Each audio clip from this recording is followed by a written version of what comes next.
Welcome to episode 4 of Glorious Professionals, brought to you by GORUCK Media.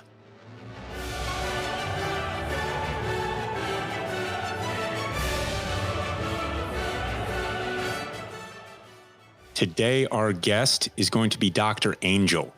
He is an ER doctor in Texas. He's a former Special Forces medic, and for the last 3 weeks, he's been self-treating for coronavirus at his home in Texas. So he's a friend, met him a couple years ago, and he sent me a text message and just said, hey, I've got coronavirus, which is always, that'll get your attention these days. And here's what I've been doing to self-treat. I think that other people might get some value out of this. And I'm not a medic. I immediately saw that there was a lot that I would want to know. And so we're coming at this from the same angle of we just want to help empower you all so that you can get early warning on the symptoms, that you can treat yourself as best as possible from home so that you don't have to go to the hospital. That's the goal.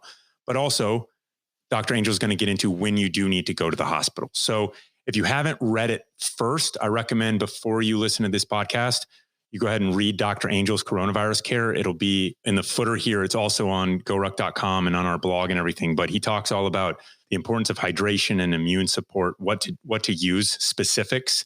Talks about diet, fresh fruits and vegetables, medications like Zicam, equipment such as vaporizer machines and VapoSteam, the importance of exercise, taking hot baths, hygiene, and really just the basics of what that is. Really gets into shortness of breath and having difficulty breathing being signs that you are getting sicker and need to go to the hospital to see a physician. So I'm excited to share this with you all. I feel like it's timely and I think you'll get a lot of value out of it. So let's get started. Dr. Angel, welcome to Glorious Professionals. It's an honor to have you on, sir. Thank you, sir. Appreciate it. I'm glad to be here. Thanks. Yeah. So we published your blog post about contracting COVID-19, and we've seen it sort of circle around the interwebs and really take hold. I think it was just some real talk that you gave to people how to deal with this, because there's a lot of fear going on out there, and you gave a really level-headed perspective. So first off, thanks for that. We'll get into some of those details. First, for those of us out there that don't know you, just tell us about who you are. Okay, my name is Dr. Richard Angel. Currently, I live in Fort Worth, Texas. I practice emergency medicine out here. I'm a retired Lieutenant Colonel, 26 years in, some reserve time, 13 active, 13 reserve. I was a private E1 in the Army, in the Airborne Infantry and Charlie Airborne in Alaska. Then I went to Ranger School, went to SF selection, went to the Q courses in 18 Delta, which is a Special Forces medic, which is pretty advanced medical training. And then weren't any big wars going on, so not much to do. So I got out and went to college and medical school in Texas. And then I went back on active duty in the Army, and I was a battalion surgeon for 1st Battalion, 7th Special Forces Group from 2003 to 7. And then I finished the rest of my time in the reserves, but I was in Afghanistan and other places. I'm getting old. That's what it means. Well, you look stellar, sir. Thank you. Yeah, you don't believe I'm older than I look, probably. That's a lot of service. Yeah. What, a couple decades there? Oh, yeah. 26 years in. And then, I've been a doctor for 20 years. And So us, we met kind of randomly because your family lives close to where GORUCK is in Northeast Florida. And, we just sort of ran into each other, bought you a beer, talked about a little bit, both share the same Army Special Forces background. And so there's a commitment to service that is foundational there. And then when you get into, hey, you've got these similar regiment, it immediately connects you. So I was really grateful that you reached out and you said, hey, I have coronavirus. Here's a screenshot of what I've been telling my friends, and this can be helpful. Yeah, I think, I thought of these guidelines because I was going through the coronavirus, having it. A lot of people don't know a lot of the symptomatic care and the things that can help you stay well and stay out of the hospital. And so I put something on my Facebook, a lot of jokes involved with that one. And then I said, you know what? A member of the GORUCK family, love GORUCK products and used them for years. I love Jason and the team there. So I decided to reach out to GORUCK and say, well, maybe we can get this out to more people. And ultimately, my only goal is to help keep people out of the hospital for their health, safety, and well-being. And it benefits the hospital staff, too, that, is overwhelmed. So Yeah, so let's start with your journey with coronavirus and then talk about just some of the implications of how people can feel empowered, because that's what you're doing here. You're empowering people to treat themselves. Right. So let's talk about your specific journey. Get as specific as you want. I mean, people respond really well to specifics. Sure. Okay, well, I was exposed to the virus, probably early March. It was kind of early in this whole situation, which was really unfolding in Washington, New York, and hadn't been that many cases in North Texas, and a lot of places around the United States, and a lot of it was probably out there and we weren't sure about. So I was exposed, like most of us are, and most of us will never know or may never know nowadays as it's community spread. It could be that trip to the grocery store. It could be, anything. So I was exposed and, I was like, I started listening to some of the ID experts, infectious disease experts, and they said, 4 to 5 days is generally when people start having symptoms. And of course, you'll hear anything from 2 days to 2 weeks after exposure that people have symptoms. And, being a special forces guy, working in the field, I kind of treat myself and I operate that way. And do more with less, right? There's a resilience factor to it. Do more with less. Do it myself. I just do everything myself a lot of times. And I did mention, my wife mentioned, which was interesting too. She said, we have a daughter with Down syndrome, a wonderful girl. They have their airway closes up when they're young, and they have some kind of autoimmune type issues, for lack of better words. It's not really autoimmune, but immune. Mm-hmm. Anyway, so I've been keeping her and my other daughter as a parent, out of the ER. So having a special forces background, having a daughter with these respiratory issues has helped me. So then when and then I've been a doctor for 20 years, I've worked in the hospital a ton. So I also have the background of seeing, when people do really poorly, when they're in the hospital, when they're in the ICU, and I'm taking care of them or just, helping take care of them as part of the team. You see people that are really bad. You see ARDS. What's ARDS? Acute respiratory distress syndrome. And that's where you see those diffuse ground glass opacities on the x-ray. It looks almost like cotton balls all over the x-ray. Mm-hmm.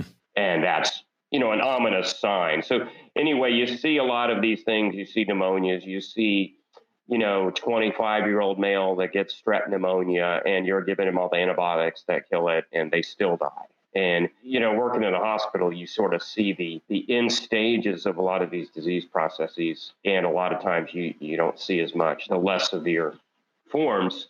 So I think this also gave me a perspective catching the coronavirus and knowing what can happen, the worst case scenario. So what was the first thing? I mean, was it fever? The first thing I noticed, so no. And see, like I said, this was a little bit early on, and a lot of the data from China was saying that fever, dry cough, and those type of things were the hallmark symptoms, and I have some papers, medical literature, and it's like, oh yeah, those are some of the key symptoms. And I think that's true when you look at patients that report to the doctor or the emergency room, they might have those symptoms. But initially, it's often more that we found out later that I didn't realize I may have it. I initially had a sore throat, mm-hmm. kind of a dry sore throat. I didn't have patches on the sore throat. So if you have a sore throat, if you're able to shine a flashlight and look at the back of your throat, if you see whitish, yellowish patches that may be pus, that's consistent with a strep throat. So if you don't see any of these patches, you just see your throat's red, inflamed back there. Like that was the first symptom. So you did not have the pus. You had just I did not have the pus and patches that would be consistent with strep throat. Got it. So I had a sore throat, and then shortly after that had a runny nose, and these are symptoms of coronavirus. And then I felt it move down to my chest, and within a few days started to develop dry cough. And that's when I was instituting a lot of the things that I put out in my information, staying well hydrated, plenty of warm beverages. I have a hot tub, so I soak in it, artificially induced fever. I don't know how much science is behind that, but it seems to help. So what was the moment when you said, oh, damn, I got the virus? Well, when I started to get that dry cough, then I said, oh, wait, this is the dry cough for sure. And then I also had a couple episodes of night sweats where I was laying there at night and I would soak the sheets. So the sheets would be soaking wet. These are the questions I often ask patients. Well, you've had, night sweats. Do you soak the sheets? That's real night sweats. Well, I get hot at night, but I've got a foam mattress or something like that. Yeah, I get hot, but that's different than, soaking the sheets. So I soaked the sheets. Oh, yeah, I did want to mention, and early on I had a sore throat. And then one of those days I had some sharp headaches in the back of my head, unlike any headaches I'd really ever had before. Okay, it wasn't like a throbbing, squeezing headache up front that you often get. It's a sharp headache in the back. I mean, and you're a healthy guy. I know you're at the hospital, which is a great place to get sick in general. Yeah, I do Ironman triathlons for the last 4 years. I don't have any medical problems. I don't take any medicines, no blood pressure pills, anything like that. I don't smoke. So I'm relatively healthy. I think I have a strong heart and lungs, luckily, from doing that kind of training for the last 4 or 5 years. And I think that's helped immensely. And I will note for your listeners, what you can do if you're not sick now, try to improve your cardiovascular status within reason. This is not the time to really push yourself and give 110%. This is the time to push to 90 or 80 or 90%, depending on your health, of course. If you're not in good shape, just work out mildly. But just stuff where you shouldn't really have much of a recovery. If you have a recovery, your immune system's probably being stressed a little too much right now. From the working out. So you don't want to try to set, the 1 rep max, or don't go run your first marathon. Right. Yeah. Now's not the time to do that. Now, if you're in very good shape and you normally run 10 miles a day, no harm, no foul there. But if you're having, multi-day recoveries, then you're probably pushing it too much and you're probably affecting your immune system. That's kind of where we all are. We're kind of in maintain mode. Right. And we can't get out and do the things we would like to. Right. So I want to go back to your sort of self-treatment. You remember the lesson in SEER school about go ugly early, right? Yeah. And so in survival school, it basically means if you know that you have no future food source, don't be afraid to eat whatever it was for you. For me, it was skunk roadkill. Don't hope that later on it's going to just turn naturally. And so my parallel to that is just to say you immediately treated yourself and already had a strong foundation of cardiovascular strength and just physical strength. And so that's what your list says to me is you just went into 18 Delta Special Forces medic mode on yourself. Right. And this is what you did. Right. I just sort of intuitively realized all this stuff. And I said, oh, man, I know how bad it can be. Is it something to have fear of? Yes. Just like you fear a squad of guys coming at you with machine guns. That's not irrational. You should have fear because it will kill young people and it will kill anybody. It's very dangerous. Don't underestimate the COVID-19 virus. Okay. And that's why I'm here. But that being said, fear is irrelevant. We do what we got to do regardless of the fear. Let me go back to my symptoms because I think that's important, and then we can talk a little bit more about treatment. So I did have these sharp headaches, but I said, you know what? I'm not going to take any medicine for it. I'll just bear with it. So what? Drink some water. Good idea whenever you have a headache because dehydration can cause it or worsen it. So I had some of these sharp headaches. I had the night sweats. What else did I have? I had some GI discomfort. I would say some loose stools, not watery diarrhea, but throughout the course, I've had occasional kind of soft and loose stools. Nothing horrific. I had abdominal pains too, a couple days that I had, bent over severe abdominal pains. It almost felt like a gas, like a severe pain. And the continued dry cough, and I could feel it getting kind of lower and lower as it was kind of in the center of the chest. And if you read the accounts and the symptoms, all my symptoms match up exactly, but were never extremely severe. I have a friend that I believe had coronavirus, and he had severe coughing and severe chest pains and shortness of breath. And I had a fellow physician, had to come to my house in the middle of the night to do some treatment on him, listen to him, check his pulse ox. So we checked him out and cleared him. So I had kind of all of the symptoms. And over the last few days, I felt my strength returning, my voice is sounding better, and I'm on about 3 weeks. The course usually is the first week are often mild symptoms. And I just listened to a great podcast called This Week in Virology. Very exciting. That sounds awesome for everyone out there. Go get some. Yeah, you can Google it. I think it's Dr. Daniel Griffin, and it's This Week in Virology. And he was the guest doctor, but he is actively treating COVID patients in the ICU. And he gave a lot of good information. So these are the scientific people that I would listen to. Of course, the CDC, listen to scientists. So that's kind of the course of my disease. There were several nights that my wife and I were worried, that I might take a downward spiral. And I've seen it happen in the hospital. I know it happens. I checked my temperature much of the time. I never had a high fever. My pulse ox did go to 93 a couple times, was not too bad. I have been short of breath a lot, where the littlest things, walking across the house rapidly or speaking in a long, full sentence would make me short of breath. Talking on the phone, I'd have to stop it. Maybe I was rambling on. But so I did have those type of symptoms. And it was, the loss of smell and taste. 2 days ago, I woke up and I could smell for the first time in a couple of weeks. So that is kind of a hallmark feature, which probably most of your listeners have been following in the news, that the loss of smell is common with coronavirus. So if you have a dry cough, you have a loss of smell and taste, and you have it now, there's a good chance that you have it. So at what point, when you were at those low moments, middle of the night style, which is just not something that anybody wants to face, at what point would you have gone to the hospital? For me, it's a very high bar because I was an 18 Delta and I have to be dying to go to the hospital.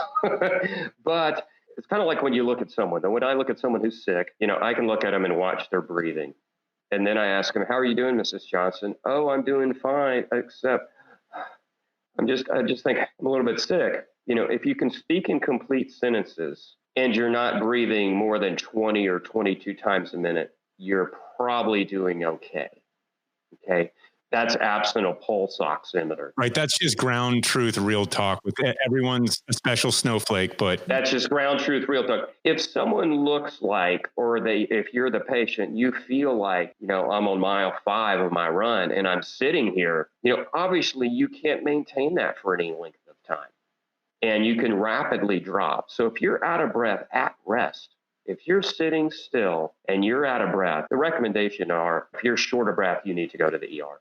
Or call your doctor at a minimum. If you're all alone and you're short of breath and you don't have someone to help look out for you, you need to set the bar a little lower of when you should go in.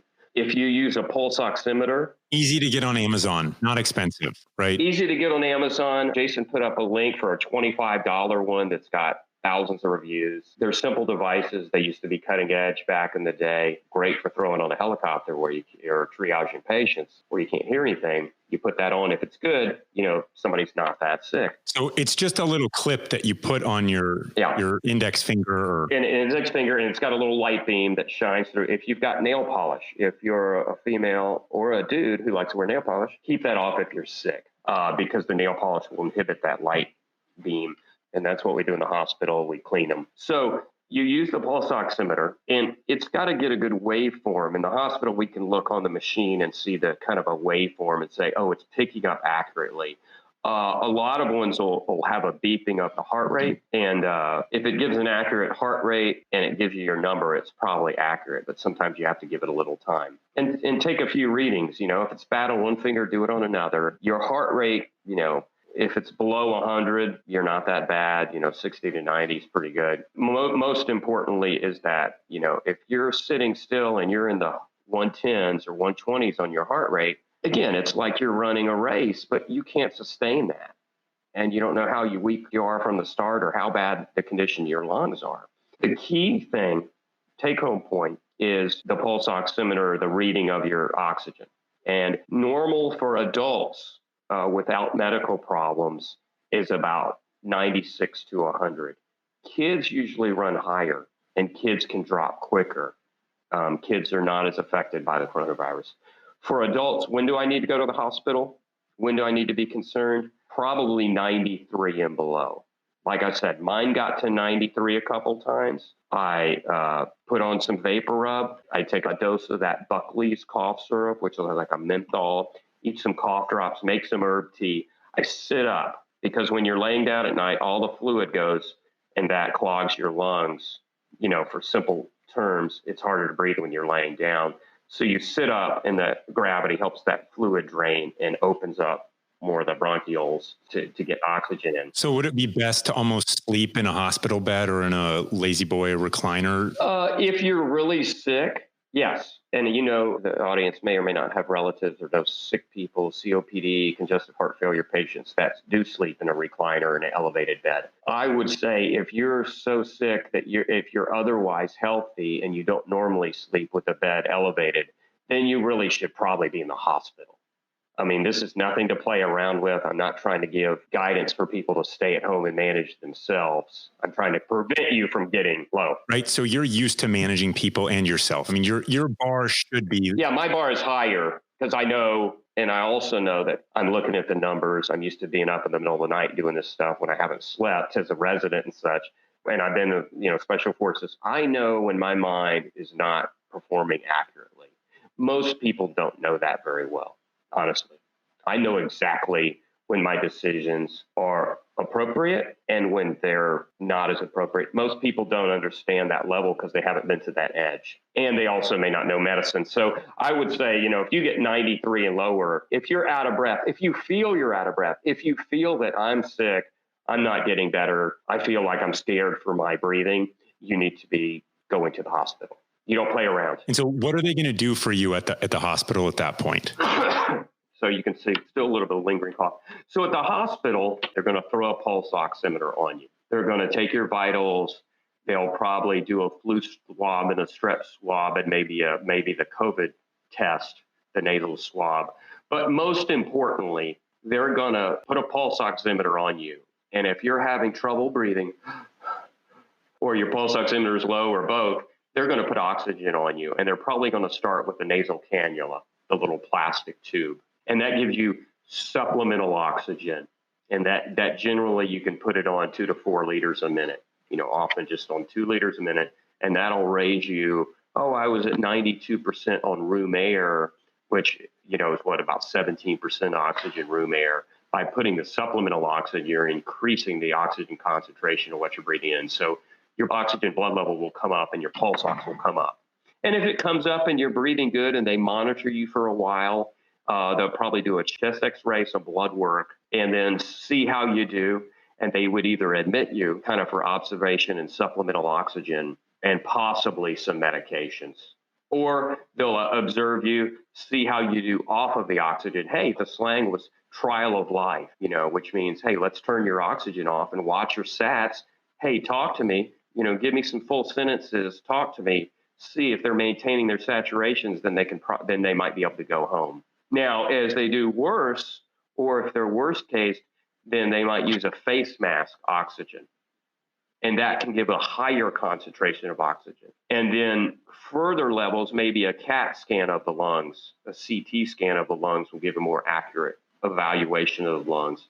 And with the X-ray and the CT scan, you're looking for the COVID infection itself, the hallmark findings on those imaging studies, or a subsequent pneumonia, a bacterial pneumonia that can develop, which is often a cause of death. So that's what you were afraid of, right? The pneumonia. That's what I was afraid of. So I was afraid of A, having to go to the hospital, B, needing oxygen of any type, C, deteriorating because of the coronavirus, taking hold in my lungs, mucus plugging.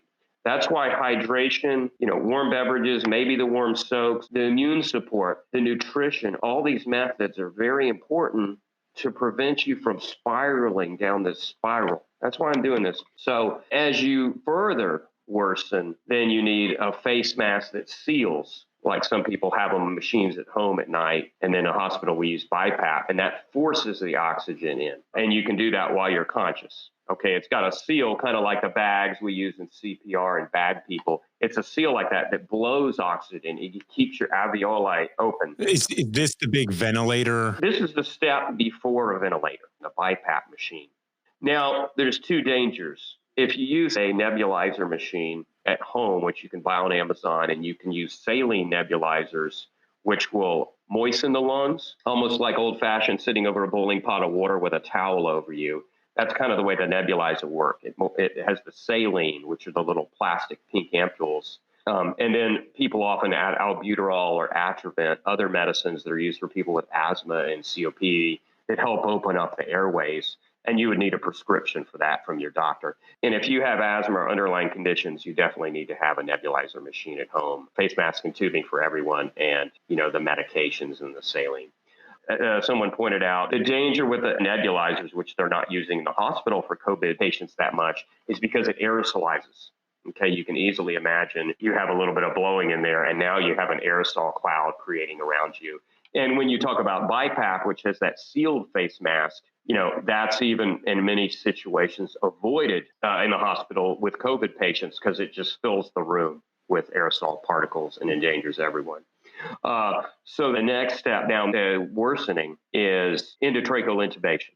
Okay, and that's the sickest patients. Essentially, endotracheal intubation means ventilator, ICU, respiratory therapy, dedicated nurses, dedicated critical care physicians. And a tube down your throat at some point, right? Yeah, tube down your throat. So in order to put a tube down into your trachea, the preferred method, especially in this case, is rapid sequence intubation. So they, give you some medicines that rapidly paralyze you so you don't choke and vomit.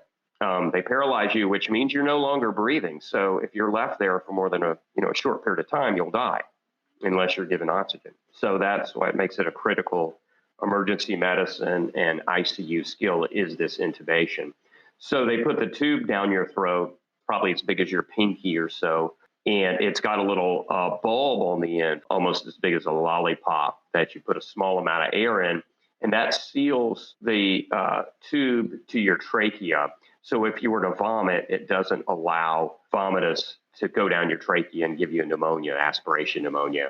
It also allows a good seal where you can add positive pressure ventilation, which they call PEEP, which PEEP is positive end expiratory pressure. So the ventilator is a machine, a computer-controlled machine that gives you breaths. It keeps you alive. It breathes for you and pushes the oxygen-rich air into your lungs. Those intubation procedures are risky because they blow aerosolized particle all over the place.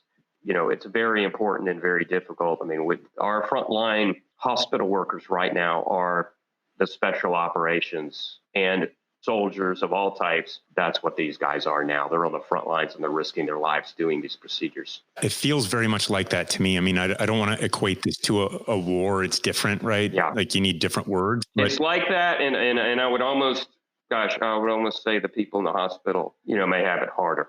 And I don't say that lightly. I mean, you sit and think of what happened after 9/11 with the law enforcement, the cops, the firemen. I mean, we're all just watching at ground zero what's going on TV. And that's happening in every hospital in the country right now. And it's really taxing you and the whole staff and everyone in healthcare at the moment. Yeah, it certainly is. And it certainly, excuse me. See, I get out of breath a little bit. It's like, as you're describing ICU, I mean, that's a massive amount of work for an entire team and staff. And at a time when resources are spread really thin. Right. So it brings it back to us, right? I think what's really important is just how serious this is. And you're making the case for how serious this is and how much you did to treat yourself. Mm-hmm. And then what you were hoping to avoid in an attempt to not go to the hospital, which is not just about you though.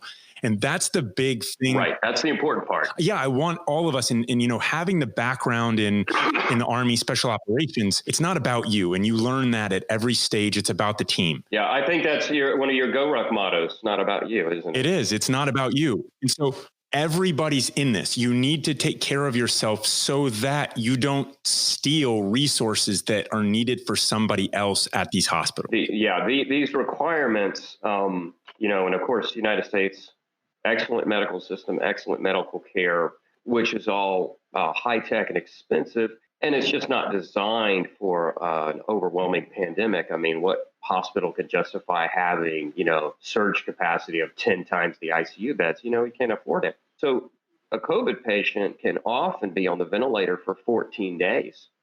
So 2 weeks for one patient. And, an ICU nurse can really only take care of 1 to 3 patients, maybe more if it's kind of in a crisis situation. But an ICU doctor can only handle so many patients. He or she needs a team of respiratory therapists, And all these people have to get in protective equipment. So it's labor intensive, it's material intensive, it's logistics intensive, it's morgue intensive, it's everything intensive. Everything you can do to stay away from the hospital right now is very, very important. And you're doing it for everyone else, and you're doing it for those healthcare providers. Anything you can handle with your primary care or specialist over the phone, you handle. Anything you can possibly do to relieve the burden. So our heroes in the hospitals, are able to focus on all these patients, because if they get overwhelmed, they're just going to have to make the choices that, mom or grandma may not be able to get a ventilator. And that's the sad reality. And I read this. There was a 90-year-old lady in Belgium who said, don't hook me up to the ventilator. Someone who's younger needs it. I've had a nice life. I'm like, man, it's important for us to stress to the youth that it's not just reckless. I mean, it's great. Okay, great. Congratulations. You're going to get it. And it's going to be a bad 2 weeks like Dr. Angel had, or 3 weeks, and you're going to have a cough and you're going to get over it. But the more it spreads, the more that we're just endangering people that we love. And we're putting greater strain on the healthcare workers, these healthcare heroes. And we have to do our part. Yeah, we have to stay home, wash hands, follow all the guidelines, listen to your leaders. And I put a quote on my Facebook. It's not my quote. It's from a WHO leader who said, everything you do before a pandemic is seen as alarmist, and everything you do after a pandemic is seen as not enough. Yeah, it's truth. So we stress how serious this is. Let's also go down in your care. If you're out there and you're listening, Dr. Angel's blog post will be attached to this podcast, and highly encourage you to read it.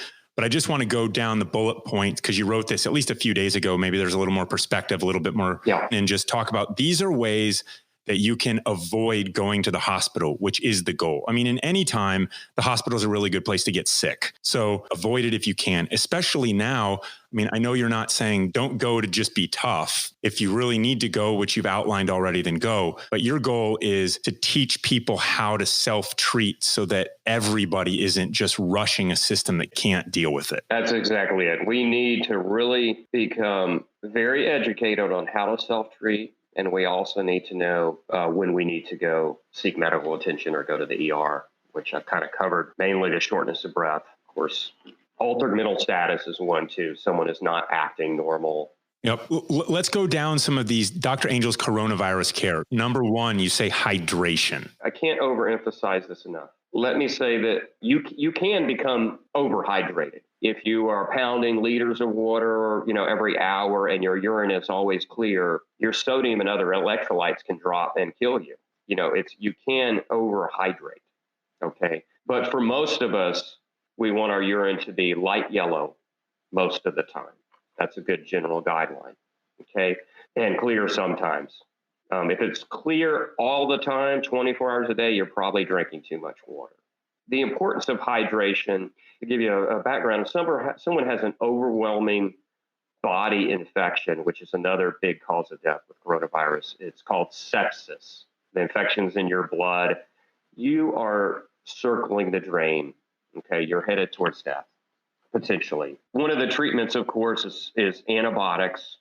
Broad spectrum antibiotics, and the other treatment is fluids. The routine treatment for a sepsis patient, you come into the ER, you're really sick. The routine treatment for most people is 30 cc's per kilogram of IV fluid, like normal saline or Ringer's lactate, for instance. So for a average 70 kilogram, that's 2 liters right off the bat of fluid into your vein. So 2 liters initially, and then a follow-up another liter. So someone who's a 160-pound guy is going to get 3 liters into their vein. That's the treatment for overwhelming infection. So what does the fluid do? It enables your body's immune system to work better. It enables the lymphatic fluid, the blood cells, the white blood cells, to get to the target of infection. If you're dried out, everything's viscous. It's not, your lymphatic system is not working as effectively.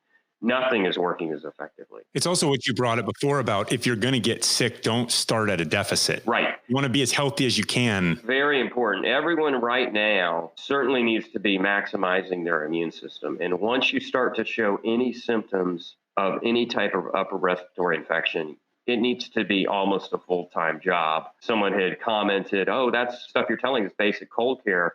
Well, yeah, it is basic cold care, but it's kind of at an advanced level. It's almost a full-time job to do everything right. It's almost like, you're on a health plan. You want to maximize everything.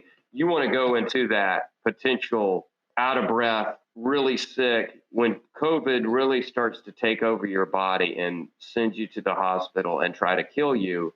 You want to be at your best. You're ready to start that Ironman. It's race day when you get really sick. Be harder to kill. Harder to kill, exactly. And that's the way I've looked at it the whole time. I was like, it may sound gruesome, but that's exactly the way I think. I was like, I'm not easy to kill. It's going to be very, very hard to kill me. And that's the way I look at it. I look as the virus is trying to kill me. The virus is trying to replicate. The virus is trying to create conditions to kill me or to make a bacterial infection, super infection, kill me. And I'm going to stop it. And so back to hydration, can't emphasize enough. You also flush your kidneys. The coronavirus is nephrotoxic, toxic to the kidneys. And how do you treat that? You treat it by flushing the kidneys. And that's what we do in the hospital. So hydration. I mean, hydration is one of those things that Army everything too. Yeah. When we step foot in infantry basic training day one, when you're a cherry private, what's the first thing you hear is hydration. Pick up your left canteen, down it. A minute later, pick up your right canteen, down it. You remember that. Yeah, the drill was, hey, every time I say drink water, you drink it after you say in unison, damn, it's hot. I love it. Yeah. Right. It's January in Fort Benning, Georgia. And drill's drink water. And you're like, damn, it's hot. And then you got to drink it and you hold it over your head. And show them that you've downed a quart. Yeah. So I knew hydration would be important to stress. Let's hit the main bullets in these next, because we've got some to get through. So if you say immune support, you're talking about Zicam and emergency and vitamin D. I mean, is it possible to overdo that stuff? I think so. I think on the Zicam things, it says max 7 a day. I've had positive experience. I've had recommendations for people that Zicam works well, especially with URI type things that start in your throat. And I think those zinc lozenges create an unfavorable environment for the virus. And I like to take one. I have some water beside my bed. Every night, vapor rub, turn on the humidifier, maybe some Vapo Steam, which is the liquid Vicks stuff that you pour on the top of the vaporizer, and drink water. And then I take the Zicam and just let it sit in the back of my throat before I go to sleep. In the morning, I drink some water and I pop another Zicam and let it sit there. And then maybe a couple throughout the day. I don't think it's going to hurt anybody, and it may help. The emergency packets, those are supposed to help, I think, before you get sick to help your immune system. I just heard that virologist say there's not really conclusive proof that it helps after you get the illness. There's some immune supportive mushrooms out there that may be useful. I know Onnit sells some. Jason, you're probably aware, but multiple immune support things. The other thing that's a big immune support, fresh air, sunshine, walks or exercise, and a lot of fresh fruits and vegetables. I can't overemphasize that enough. You should be eating oranges every day. There's been links to decreased depression from eating fresh fruits and vegetables every day. So try to do what we know is good in the modern world and try to maximize it. Get your calorie intake up. Unless you're obese, you don't need too much, but have a well-balanced diet. Good protein. Get yourself ready for that Ironman, because you may be running it for your life. And how many calories a day were you sort of eating relative to your normal diet? Because I'm sure you got outside, but I'm sure your activity was also lower than usual. Activity was lowered. I've actually put on a little bit of weight. I'm a pretty thin guy naturally. I would just say eat what you normally eat. And unless you're really struggling with being overweight, then you might eat a little more. Any quality lean protein, I think, is good right now.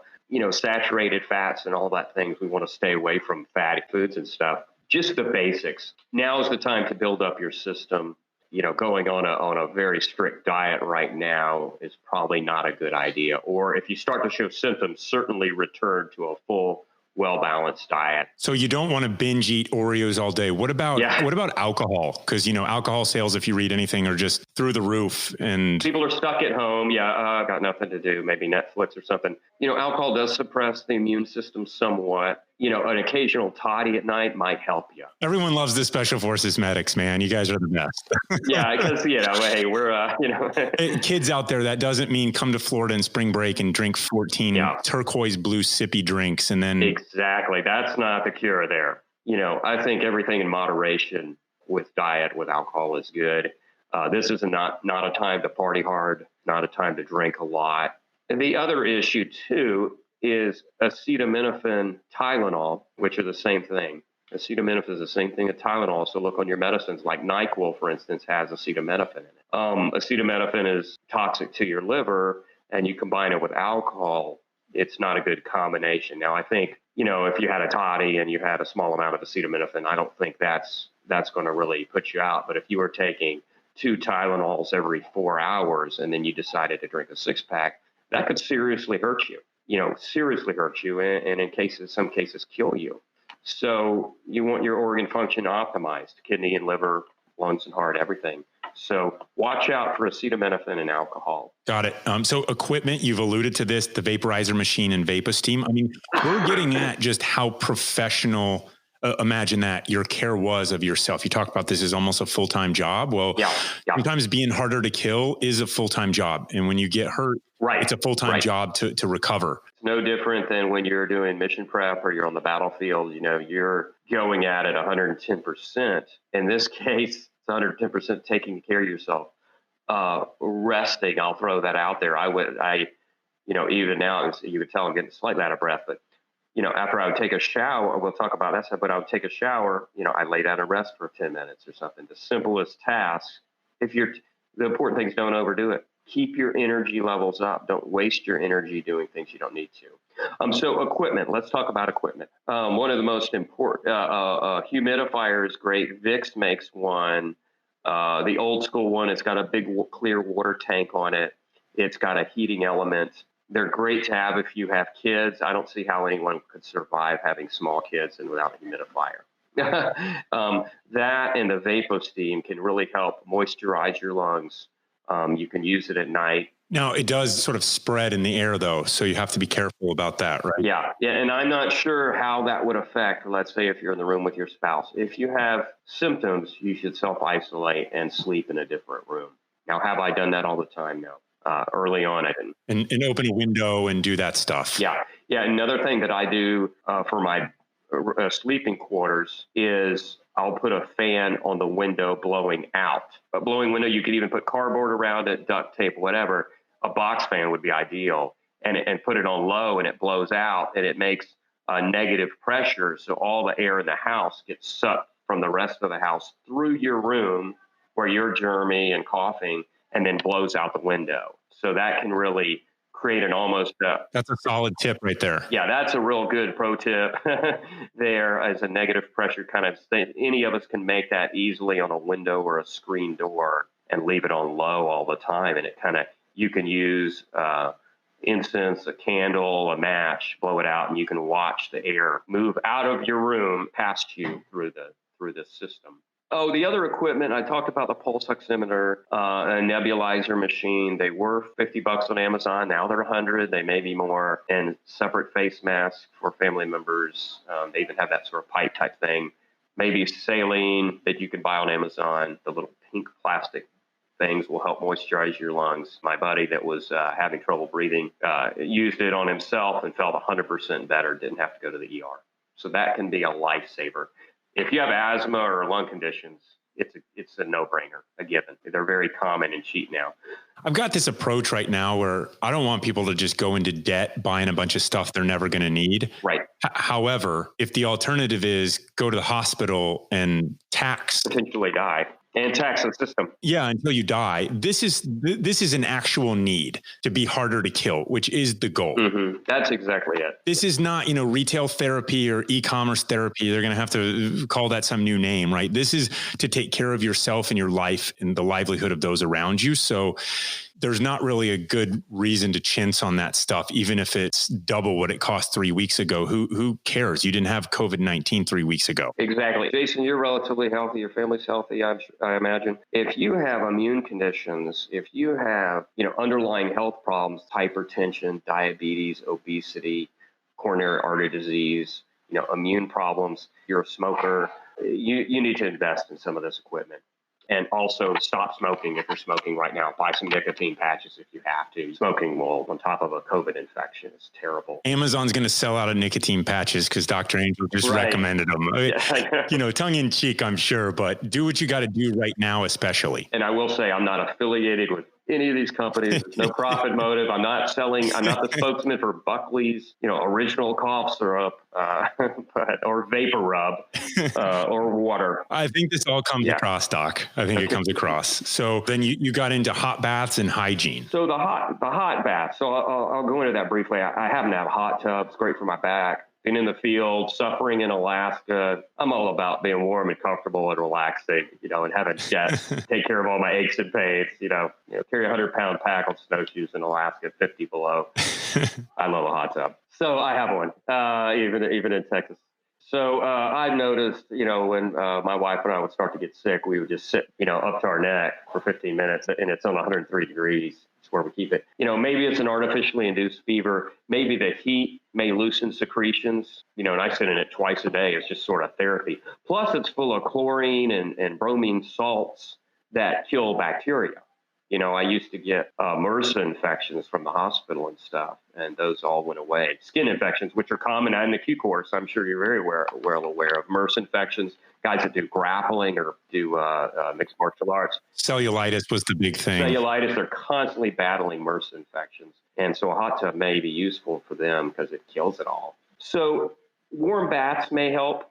Warm baths with Epsom salts is an old school remedy. A couple cups of Epsom salts, buy a big bag of Epsom salts. You take a warm bath, that takes away aches and pains. It may help draw out toxins.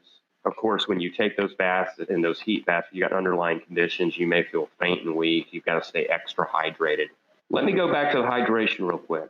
Elderly people, this is a key point. If you're elderly, of course, you're high risk for complications. Elderly people are often dehydrated. They don't have the same attitude towards water as the younger folks do. Drink a lot of water if you're elderly. You're automatically dehydrated.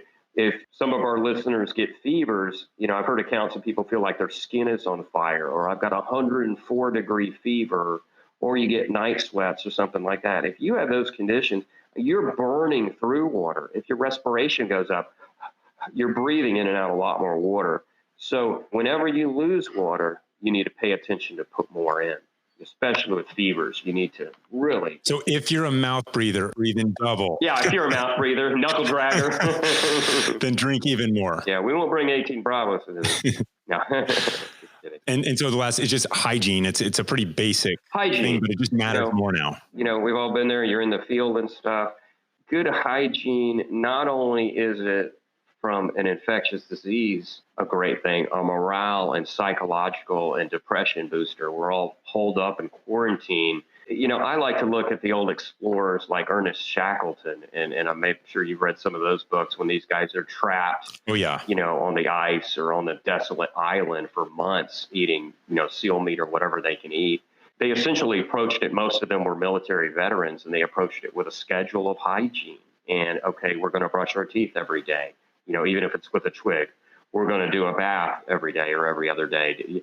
So shower or bath every day, change your clothes, new clothes, because the corona gets on the clothes. So clean clothes every day, shave, all the basic stuff. Pay attention to it. And, you're going to need that too. If you get really sick where you can barely take care of yourself, you're going to benefit from having those days of good hygiene. I think from a morale and a psychological and an infectious disease standpoint, it can't be underestimated how important that is. For me, I've got kids and stuff running around. We're doing the social distancing thing a lot, but you got a t-shirt on, all of a sudden your kids are slobbering all over you, or snot or whatever. I mean, and someone else's sneezes, your t-shirt's going to absorb that. to some extent. So change your clothes a lot more often. We've been doing a lot more laundry. We've been running the dishes more. I mean, we're here at home more. And I think your list here, which we've run through, is just the basics. Yeah. These are basic immune support, basic care. Yeah. So in some, it's breathing is the big sign that something's really bad. In addition to the pulse oximeter, right? Yeah. Below 93, 94. Yeah. And that would be a sign when you would actually want to consider going to the hospital. Yeah. And other than that, what you've outlined are steps to avoid that, not only for yourself, but for our society, our global society at this point as a whole, so that we're not taxing resources at the hospital. Yeah. So, I mean, I've got a huge amount of respect for you and for just the whole healthcare industry. I mean, I just don't hear any complaining. Mm-hmm. You know, I've got a buddy who's an ER doc in New York City right now. And he's like, I had a tube a 27-year-old yesterday. Oh, that's tough. One of his fellow doctors is in ICU right now because he got it because, you know, you're there treating patients all day. You're having to use masks too long. I mean, you're on the front lines. There's not complaining. There's just a desire to help people.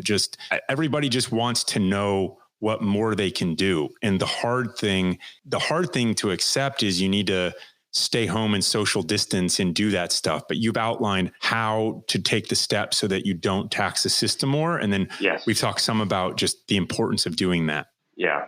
That's why we're both here doing this. So got any sort of final remarks for the folks out there? Yeah, I did want to bring this up. It can kill anyone.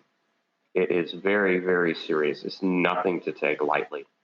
Okay. And that's why you and I are here doing this. First of all, do what you're supposed to do. Wash hands a lot. Any foaming soap will work. Social distancing, just get in a habit.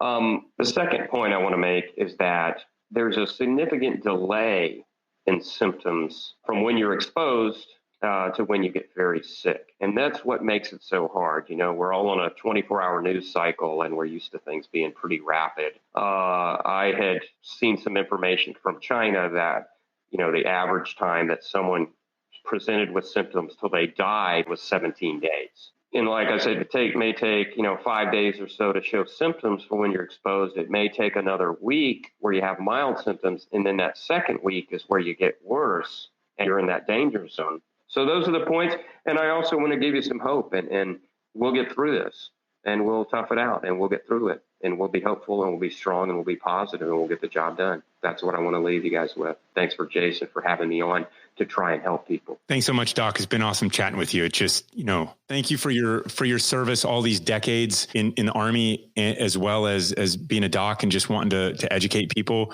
Man, I just hope people listen. So what's next for you? Like once you get out, what's your plan? Once I get completely recovered and I'm symptom free, then I'm back to work. Luckily, I'm working at pretty small places and I'm almost semi-retired. I'm not working too hard, but I'll be there, if people need me. And, my wife works. We've got kids and a special needs child. So I'm very busy otherwise. That's it. I'm just driving on. So take what the good doc here has to say to help you all and get out there. It's not just about you. Don't just keep it to yourself either. Tell your friends and sort of help everyone around you get through this. So thanks again, Doc. Maybe we'll have you on again anytime. If things keep progressing. And thanks for your time today, sir. God bless. Thank you. You too. All right, so that's a wrap on episode 4 of Glorious Professionals with Dr. Angel. 2 things. That guy's got a heart of gold. His only mission in all of this is just to help people. And the other is he helped me. I feel better prepared to know what to do if I start to get the signs so that I can self-treat. And I feel a greater responsibility to protect those who are in the healthcare industry by not going to the hospital if I can at all avoid it. So hope you got some value out of this. Spread the good word and tell your friends.